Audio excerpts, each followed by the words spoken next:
What's going on YouTube? It's the Game Zombie here with a special Father's Day video. So I just wanted to talk to you guys about kids, dads, parents in general, and video games, and whether or not video games make you a better parent. So I think now more than ever, kids and parents alike play video games. It's just that much more accessible, way more accessible than it was 10, 20, 30 years ago. I mean, back in the day, you had to go to an arcade, and then, 25, 30 years ago, systems, home consoles started coming out. You were able to play them on your TV, and nowadays, everybody has a smartphone. I think 90% of the population in modern countries, have smartphones, and with that, you have access to millions upon millions of games, whether it's through the App Store or online. So, with that being said, do I think that video games bring and make better parents? Yes. Yes, I do. And here's a couple reasons why. So first off, bonding. Man, I mean, I can't think of a better way to bond with your children than to sit down and play video games. Not only does it show a common interest that you guys can both share, but it also opens up dialogue.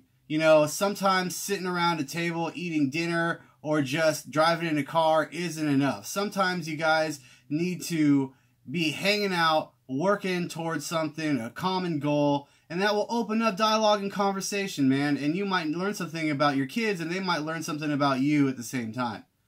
Now, two, in the same vein, opening up dialogue, working towards a common goal, man. What better way to get closer with your children than trying to take out a boss or going at it multiplayer and working together as a team.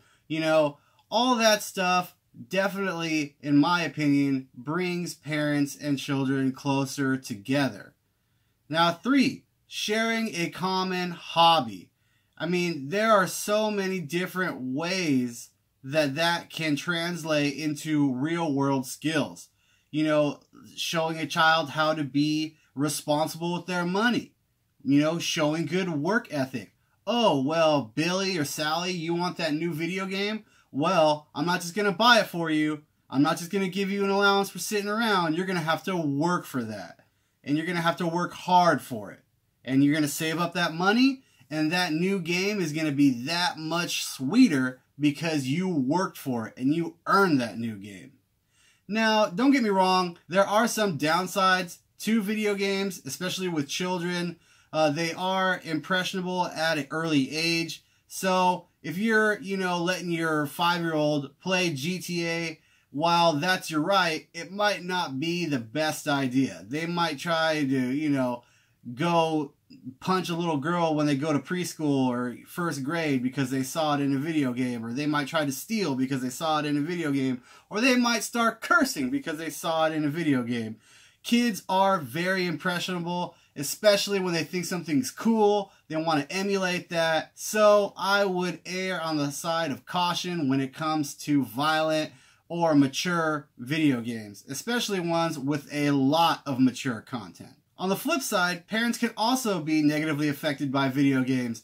I'm not going to name names, but I just recently had a friend reach out because her child is starting to act out at daycare, only 3 years old, punching other kids, and she highly suspects it's because her boyfriend will not stop playing violent video games. She has asked him numerous times, please stop playing games around our son, but he will not give up the video games. In my eyes, that's crazy. Your kids always come first, especially with something like a hobby. But if you're addicted to something and it has its claws sunk into you, you might not be able to give it up as easy as you think. So, there you go. Video games can have a negative effect when you let it get out of hand. Me personally, I have an 11-year-old and I have a 2-year-old. My 11-year-old's old enough to be able to distinguish reality and video games. He knows what to do, what not to do, and if things ever get out of hand, you better believe I'm taking away those games. With my daughter, I do not let her play games. You know, kids already get enough screen time. My daughter already knows how to work a cell phone and a tablet. I mean, I'll post a video later on, man, one of these days. She can go through YouTube. She can swipe through the channels. She can hit the skip button. She knows what time it is when it comes to electronics. So, you know, it's already starting off at a young age. That's already too much for me. But, you know, we only let her watch educational programming and whatnot. So, in my eyes, it's not that bad. But, you know, the screen time is real, man. There have been plenty of studies that have linked, you know, a lot of bad things to too much screen time, including the stuff like attention deficit disorder, you know, sleep issues, stuff like that. So, definitely want to, you know, be careful when it comes to the screen time. But all in all, you guys, I genuinely believe that video games do bring parents and children closer together as long as it's in moderation, in the proper settings, with the proper supervision. I think that video games are great for kids and parents alike, and I cannot think of a better way to bond with your children than to sit down and play a good old-fashioned video game. So yeah, you guys, Father's Day, you know, if you have a dad or a father figure, don't forget to hit him up. Say, hey, Pops, you know, thanks for all you've done and all that you continue to do. A text, a call, an email, a Facebook message, whatever it is, I'm sure they will greatly appreciate it. And I hope you guys appreciate them. On that note, I hope you guys enjoyed this video. If you did, feel free to hit that like button. And if you haven't already, subscribe.